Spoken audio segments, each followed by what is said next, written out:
story of the kings and queens of England is more surprising than you might think. It's a fine drama, 1,000 years of tales of lust and betrayal, of heroism and cruelty, of mysteries, murders, tragedies, and triumphs. And all these figure in the story I'm telling now, the story of the Tudors.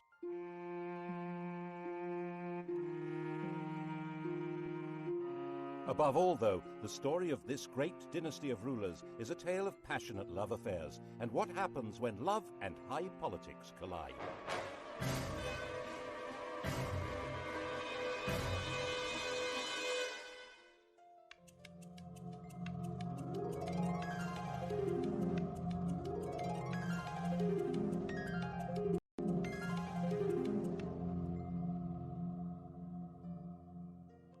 The story begins with Owen Tudor, a hugely ambitious and very handsome young man. His father was an outlaw hiding out in the Welsh hills, but Owen managed to get employed as a servant in the household of the infant Henry VI. Now, this household was run by Henry's mother, Queen Catherine de Valois, a very sexy widow, who fell for Owen completely. There's no record that they ever got married, but they did have 5 children. When Catherine died in 1437, Henry VI was still only 13, and the barons who ran the kingdom in his name put Owen in prison. But when Henry came of age, he brought his stepfather, Owen Tudor, back to court and gave earldoms to his stepbrothers Edmund and Jasper Tudor. Owen ensured Edmund's marriage to a girl from Henry's family. Edmund died very soon after the marriage, but his 13-year-old bride, Margaret Beaufort, was already pregnant. Their son was born at Pembroke Castle. He was named after the king, Henry Tudor. And Owen had a grandson with a blood connection to the House of Lancaster, the family of the king. They weren't actually the legitimate line. Henry of Lancaster, Henry Bolingbroke, had deposed his cousin Richard II in 1399 to become Henry IV. The thrones of his son and grandson, Henry V and VI, rested on that shaky foundation, which crumbled in the Wars of the Roses when the true heirs to the throne, the House of York, began to battle for their inheritance. Owen Tudor stood squarely with the Henrys, the Lancastrians. That, after all, was where he had invested all his hopes. Kiss in Hereford Marketplace. He was the last Tudor to lose his head. But as we all know, the Tudors would take up this approach to problem-solving themselves, you might say, with a vengeance.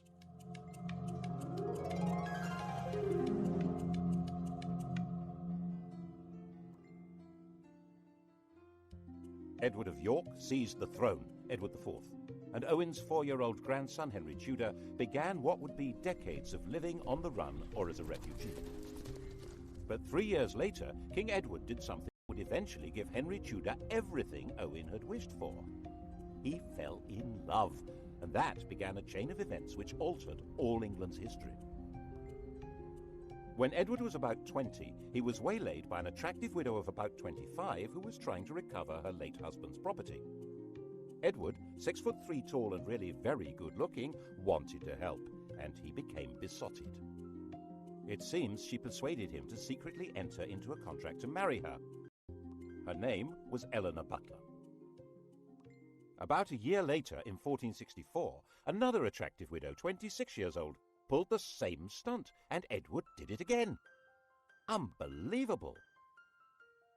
This time the lady was called Elizabeth Woodville, and this time it wasn't just a contract to marry, it was a full marriage to a commoner. When Elizabeth Woodville was crowned in Westminster Abbey, the whole of Europe was scandalized. Marriage was all about alliances of power and property. Marrying a penniless woman for love was simply disgusting. The negotiators trying to arrange a proper royal marriage were humiliated.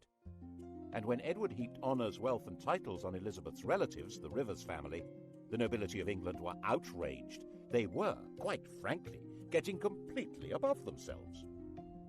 If anyone had known about Edward's promise to marry Eleanor Butler, things would have been even worse. But she was quietly shut up in a convent and died in 1468. As it was, Edward lost so much support that in 1470 he was actually driven out of England, and Henry VI came back to the throne. A few months later, Edward came back into London and regained the crown, thanks to the strong support of London merchants to whom he owed money, and even more, it was said, of their wives and daughters, who really seemed to have found him romantically interesting. Which, face it, Henry VI certainly wasn't, unless you fancied an elderly saintly scholar who'd lost his mind. In the battles that followed, Henry's son, another Edward, was killed, and King Henry himself, captured, disappeared into a prison and was never seen again. The whole male line of the House of Lancaster, the descendants of the sun's fragile thread, Margaret Beaufort and her 15-year-old son Henry Tudor. Not that they had any claim to the crown. Of course, the Lancaster dynasty had begun by simply usurping the throne, but on top of that, Margaret's grandfather was illegitimate. A law had been passed to make him legitimate, but it also barred him and his descendants from the succession. And that would probably have been that, if it hadn't have been for Edward's little secret, which didn't emerge until Edward himself was dead. He was only 41 when he fell ill and died. His son, the Prince of Wales, also called Edward, was just 12 years old. Everyone refers to this young man as Edward V, but he was never crowned.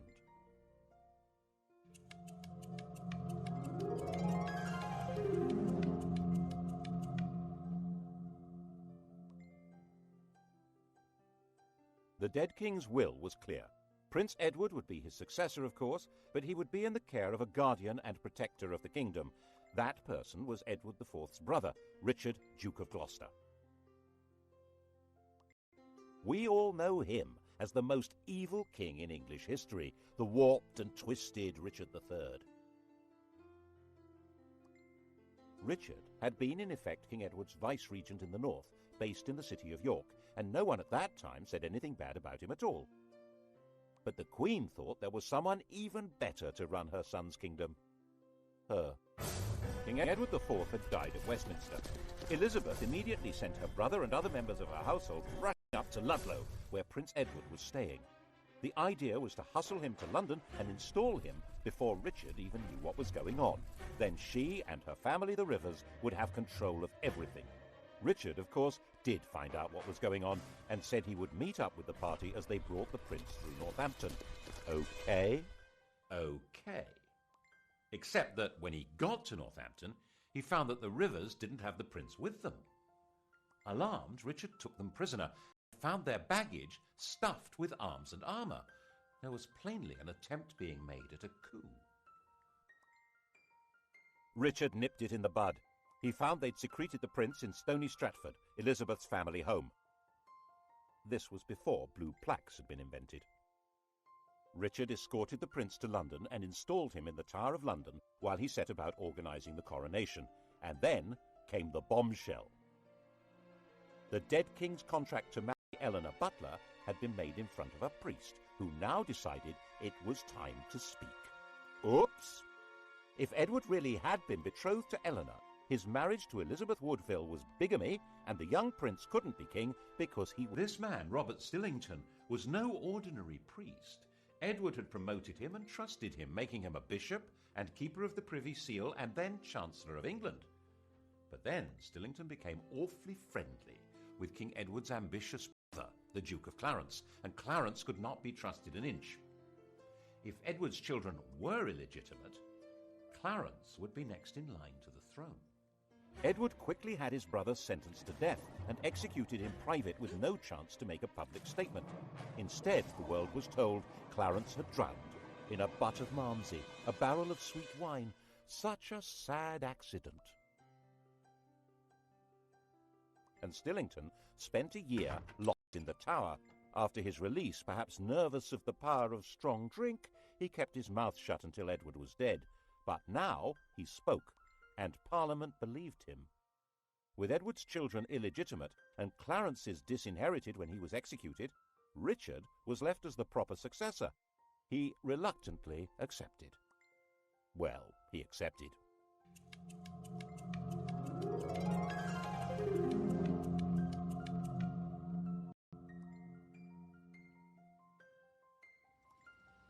And the Tower of London changed from the Prince of Wales's palace into his prison. He shared it with his brother. Neither was ever seen again. Did Richard have them killed? No one knows, but later the evidence was going to be shaped as far as possible to make him guilty.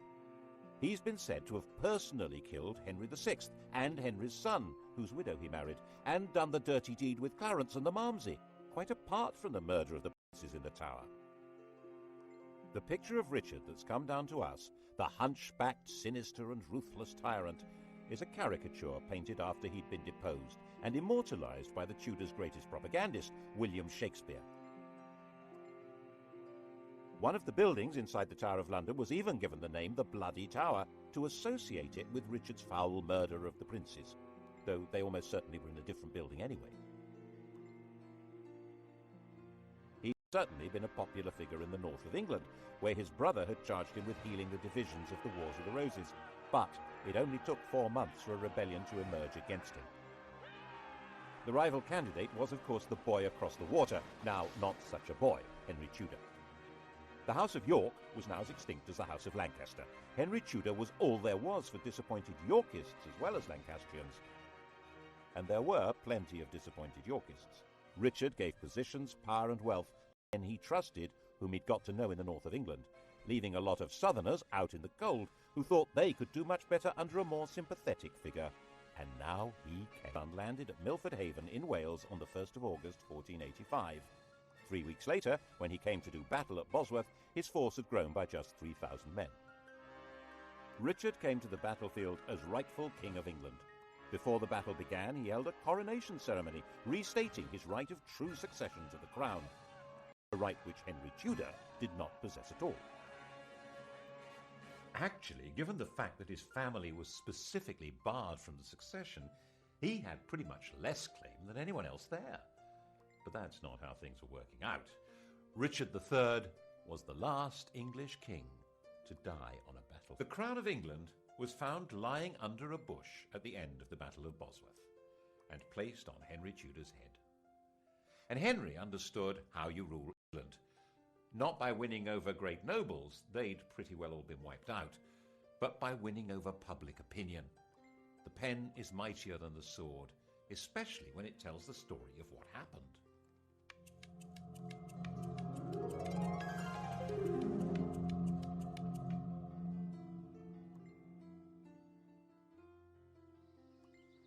Firstly, he must not be accused of killing a king, so Richard III was not king on the day of the Battle of Bosworth. Henry Tudor dated his reign from the day before the battle. It was Richard who'd been fighting against a king, not Henry. Henry was king. It was Richard who was the traitor. Got that? Secondly, he must deal with the question of his legitimacy as a ruler, so he married Edward IV's daughter. She was the legitimate line of descent from William the Conqueror, a true Plantagenet. Their son, when they had one, would be the legitimate heir by every possible standard. Well, so long as Edward IV's daughter was legitimate, so that had to be dealt with. All documents relating to the business of Edward's marriage to Elizabeth Woodville being invalid were destroyed. All documents relating to the illegitimacy of their children were destroyed, including the Act of Parliament that had spelt out why Richard should be king. These orders were carried out so efficiently that only one copy of the Act has ever been found. That's how we know about it. Other evidence may have existed, destroyed even more efficiently. And if the children were not illegitimate, then of course Prince Edward had been the true King of England, and Richard was a regicide. What a villain! Assuming, of course, that Richard had been responsible for the boy's death. Well, he couldn't be alive, because if he were, he, and not Henry Tudor, would be the rightful king. There are some nasty people who suspect that if the princes in the Tower were still alive before the Battle of Bosworth, Henry would have disappeared them. Richard III became the Saddam Hussein of Tudor propaganda. Of course, the consolidation of power was not only a matter of creating favourable propaganda, it also involved getting rid of a few people. Clarence, for example, the Malmsey drowner, had a young son, the Earl of Warwick, a nephew of both Edward IV and Richard III. He had been barred from the succession, but so had the man now on the throne, so there was no security in that. He went straight into prison in the Tower of London. But then a priest in Ireland suddenly produced a 10-year-old boy who he said was the rescued Earl. The boy looked right, spoke right, had all the right manners.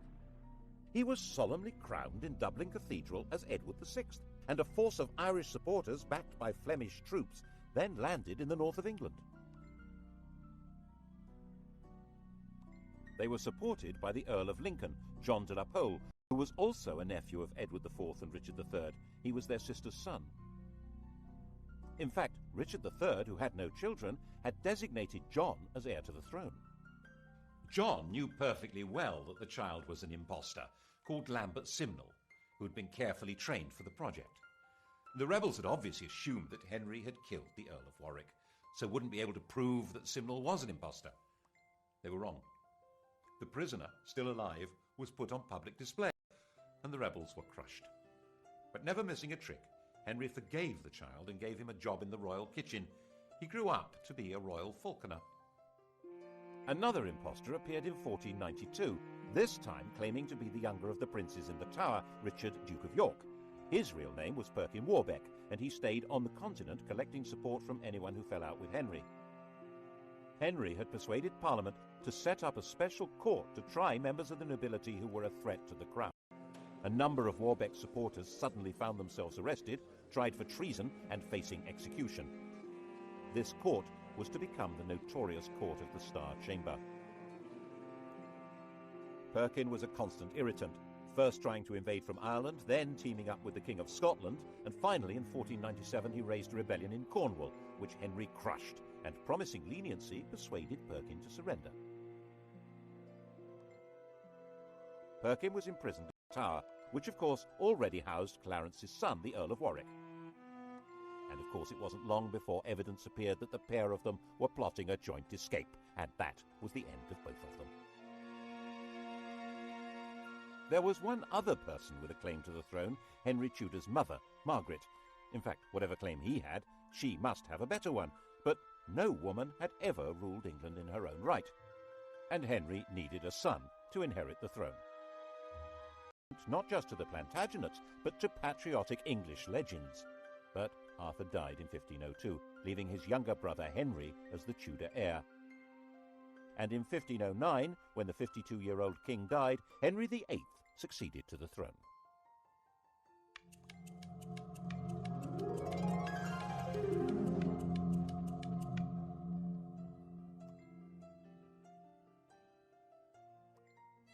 He was the perfect king, a king out of the storybooks.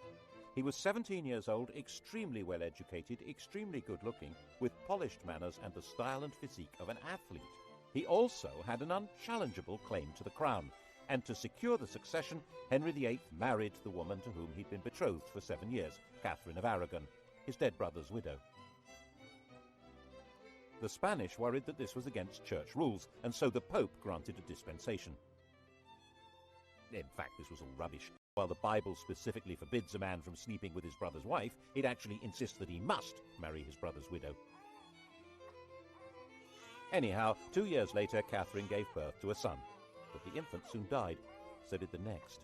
In fact, the marriage only produced one child that lived, a girl called Mary. Henry was effectively all-powerful. There were no great barons anymore in England, and his father had left a well-stocked treasury. Parliament consisted to a large extent of men who depended one way or another on royal favour, and the countryside was controlled by justices of the peace who served the government. You can see the change in the very nature of power from the home of Henry's Chancellor. 50 years earlier, Edward IV's Chancellor had been a Neville, the son of the Earl of Salisbury. In those days, an Englishman's home had been his castle. Middleton Castle, actually. It was his father's home, and that great lord had also been Chancellor. Independently powerful men, based in a mighty fortified palace. But under the Tudors, the great power of the Nevilles had been broken. Middleton Castle was in the hands of the king. When Henry VIII's Chancellor Wolsey built himself a home, it certainly wasn't a castle. It was this magnificent palace, Hampton Court. Glass windows instead of arrow slits and chimneys instead of crenellations. No one needed a fortified house under the protection of a great king, and it was all at Henry's pleasure. If Wolsey didn't deliver what the king wanted, he was entirely dispensable, and And that, of course, is what happened.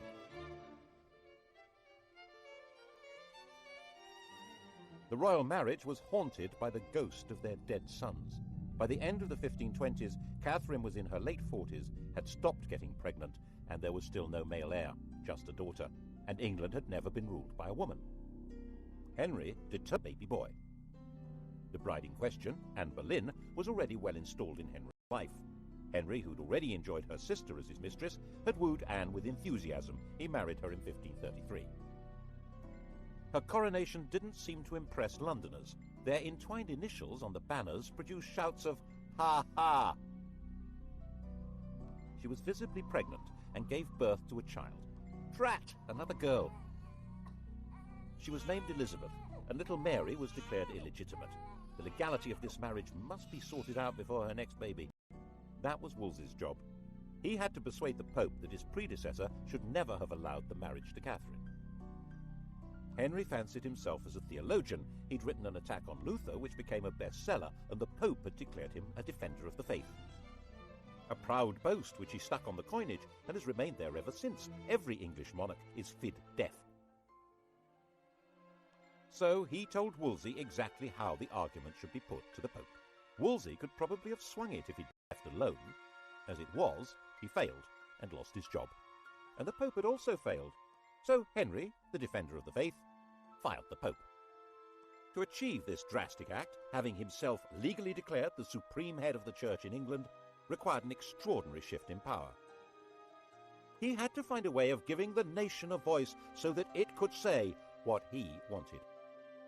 That way was through Parliament.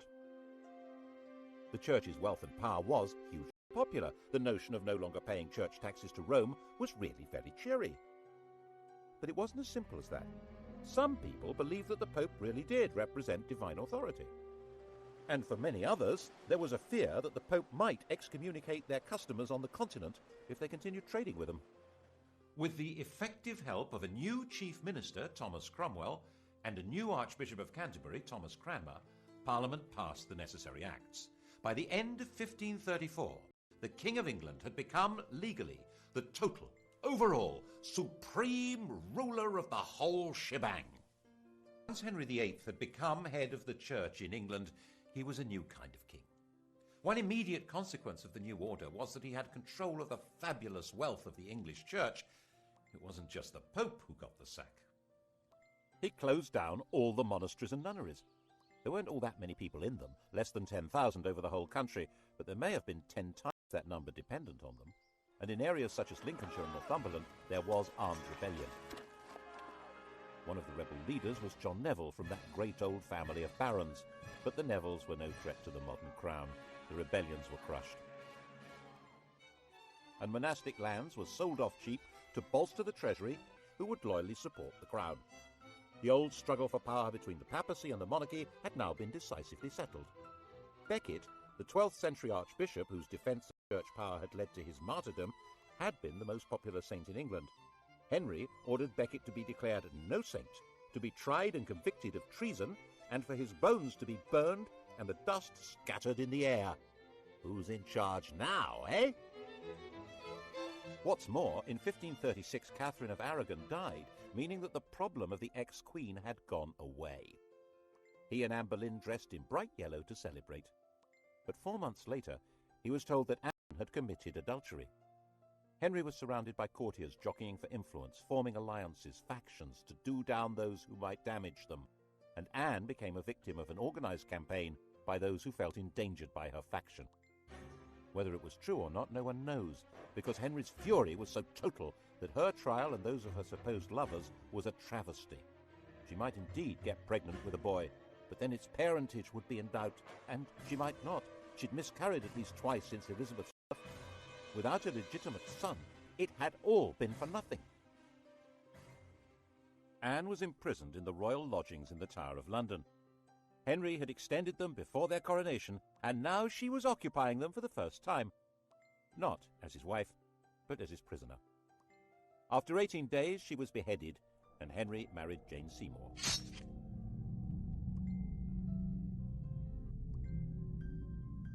England after the death of Anne Boleyn was a kingdom like no other. Henry ruled in England as head of the church as well as king, like some pagan priest-king. He was the judge of heresy as well as crime. He held the keys to heaven as well as to earthly promotion. That chap in the Vatican was now just referred to as the Bishop of Rome. To even think the wrong thoughts in this kingdom could be treason.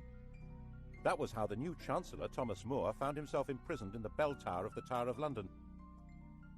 Not for what he did or even what he said, but for thinking that the king should not be head of the church. He was publicly executed on Tower Hill. Henry was terrifying, magnificent, generous, dangerous, and in most people's eyes, the best king England had seen in a very long time. And Jane had a son, Edward. Sadly, she died in childbirth, but the throne was safe. His only problem was abroad, and by 1539 it did begin to look as though the Bishop of Rome might be lining up some muscle against him. But there were now well-established and powerful Protestant princes in Germany, and on the fine old principle that my enemy's enemy is my friend, the defender of the faith, intellectual scourge of the Lutherans, had married one. Actually, neither of them was much interested in theology, or in each other. Henry, now fat, with an ulcerating leg and a vicious temper, thought his 23-year-old wife was plain silly and lacking in all the graces. He called her a Flanders mare, and they both quickly agreed the marriage was a terrible mistake. Fortunately, it was soon discovered that she had a pre-contract of marriage with someone else, and so there never had been a valid marriage to Henry. The only casualty was Thomas Cromwell, who'd set the whole thing up, and who now went to the block. Well, him and one of Anne's ladies-in-waiting, Catherine Howard. Her destruction began when More's ended. She was a kind of well-connected Monica Lewinsky figure, a teenager with sex on her mind who wanted to seduce the most powerful man around. And he fell for her and married her. And when she carried on being sexy and had sex with other men, he flew into another tempestuous rage and had her beheaded. Her lovers' heads were mounted on London Bridge. Henry then decided to marry John Neville's widow, Catherine Parr. She was extremely nervous, but had no choice. She worked hard at trying to keep Henry's temper in check, moderating his ferocity towards people he thought were traitors or heretics, and persuading him to acknowledge Mary and Elizabeth as his legitimate children. His death, 4 years later in 1547, was obviously a huge relief.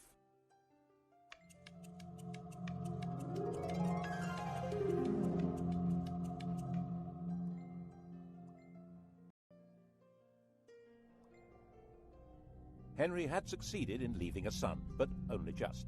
Jane's son, Edward VI, 9 years old, was a sickly child. He was educated as a Renaissance prince, a humanist, and as a Protestant, far more so than his father. He was only a child, and government was in the hands of a council, but in a world of royal tyranny, this... So John had been talking things over with His Royal Little Highness, and they cooked up this bizarre proposal to hand the throne to John Dudley's daughter-in-law, the 15-year-old Jane Grey. She was Edward's first cousin once removed, not exactly next in line for the throne, but Protestant. The hereditary principle was a bit medieval, don't you think? Give that girl a crown. Jane knew absolutely nothing about what was being planned for her, and when she found out that she was to be queen, she fainted in shock. England had been swindled, and knew it.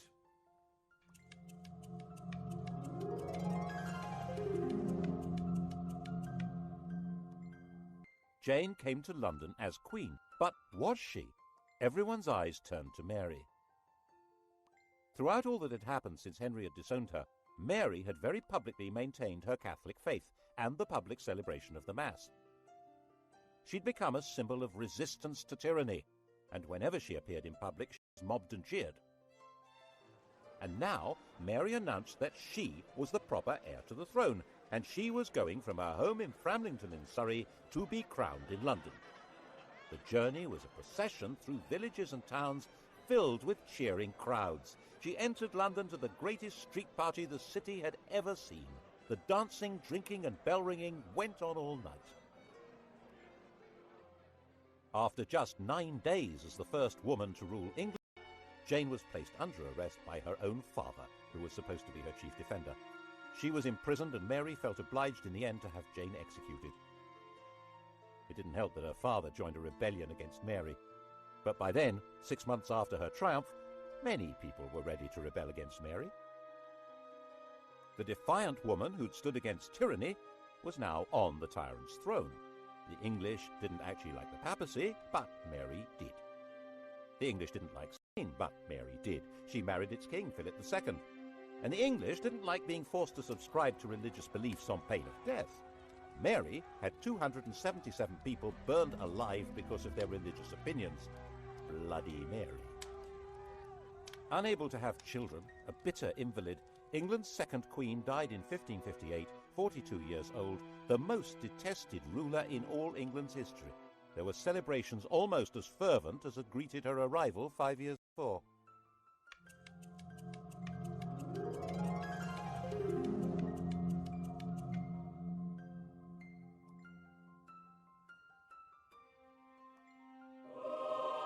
Her sister Elizabeth came to sit in that terrible seat and be crowned by the grace of God Queen of England, France and Ireland, defender of the faith and supreme head of the Church of England and Ireland, even though there was not a single yard of French soil actually ruled by England.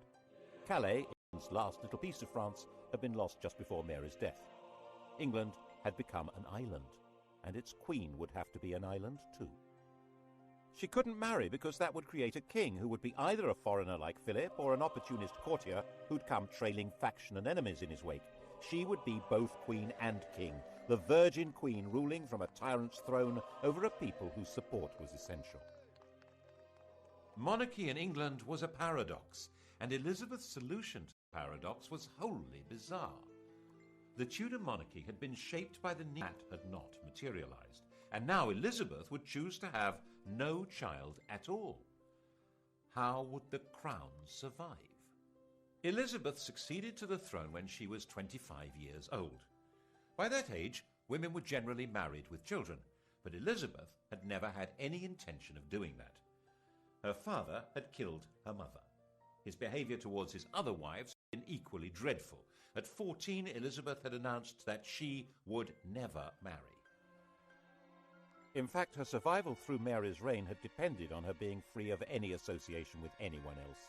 The slightest hint of her involvement with other people could have made her seem to be connected with plots against Mary and would have led to her execution. She stayed mute, giving no sign of a religious, political, or emotional attachment that might destroy her. By the time she came to the throne, the persecutions of her predecessors had left it a stark and lonely place. 9 bishoprics were vacant. There was only 1 duke left alive, and the treasury was empty. She had no close relatives left alive.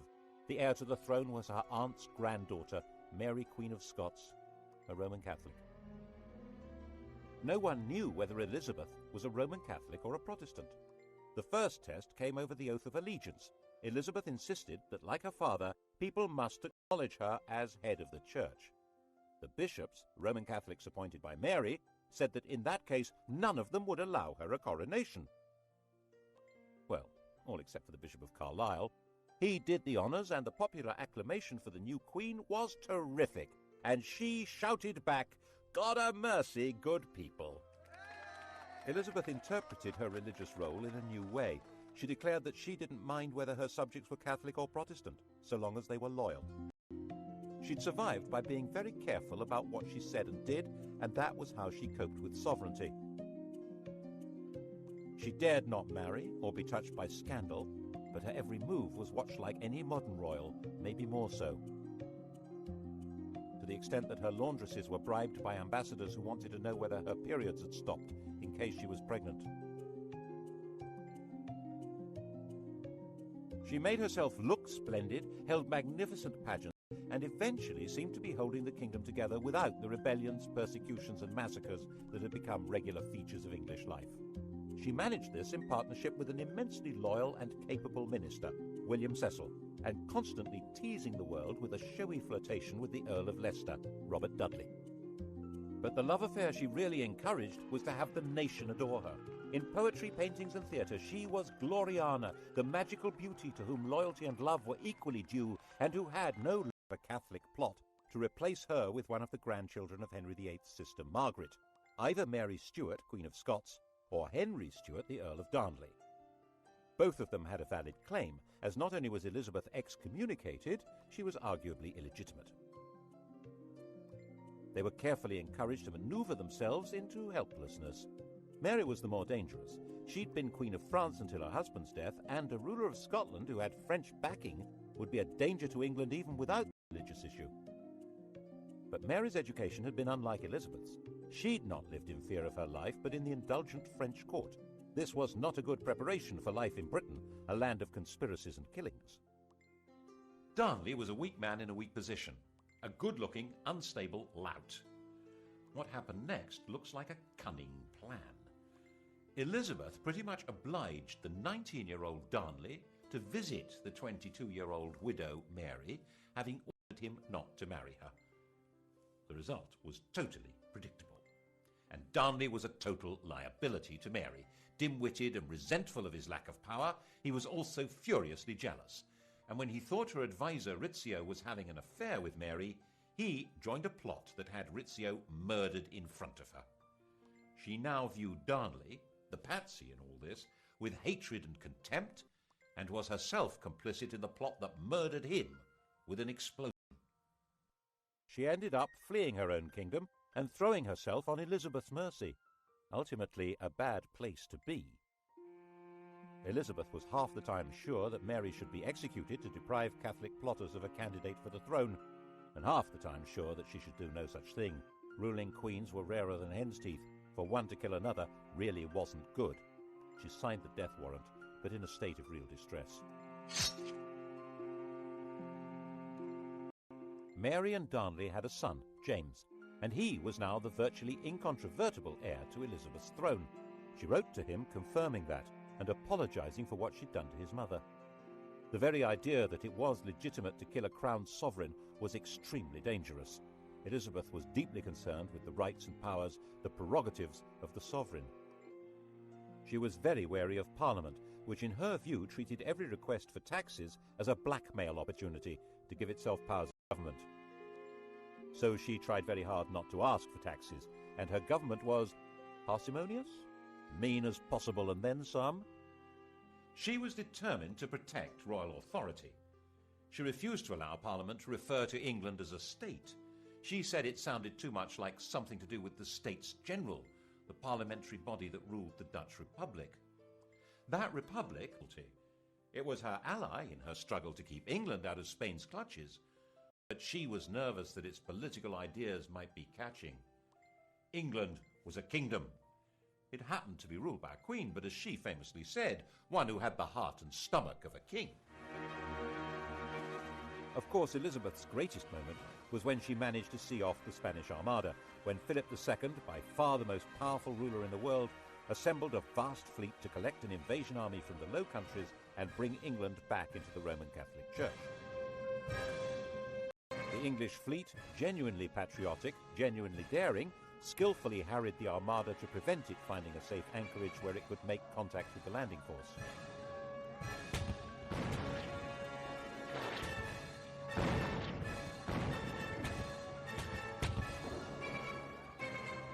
When the Spanish decided to sail home, they were hit by strong winds and heavy seas that were too much for many of these Mediterranean cargo vessels. So far as the English and the Dutch were concerned, God had blown them away. Philip himself saw it as a baffling defeat that meant God was not on his side. But Elizabeth was still not prepared to ask Parliament for the money to pay her victorious sailors' wages. They were not due to be paid until they came ashore, so their queen left them rotting at anchor. And when messengers came to court to plead for the starving men who'd saved England, they arrived in the middle of extravagant celebrations of the victory and were turned away. Elizabeth died, the grandest of all England's rulers, in 1603. Her successor was Mary's son, James Stuart, already ruler of Scotland. He had inherited glory, but with it an empty treasury and an isolated kingdom. In the next programme, we'll see what the Stuarts did with this poisoned chalice.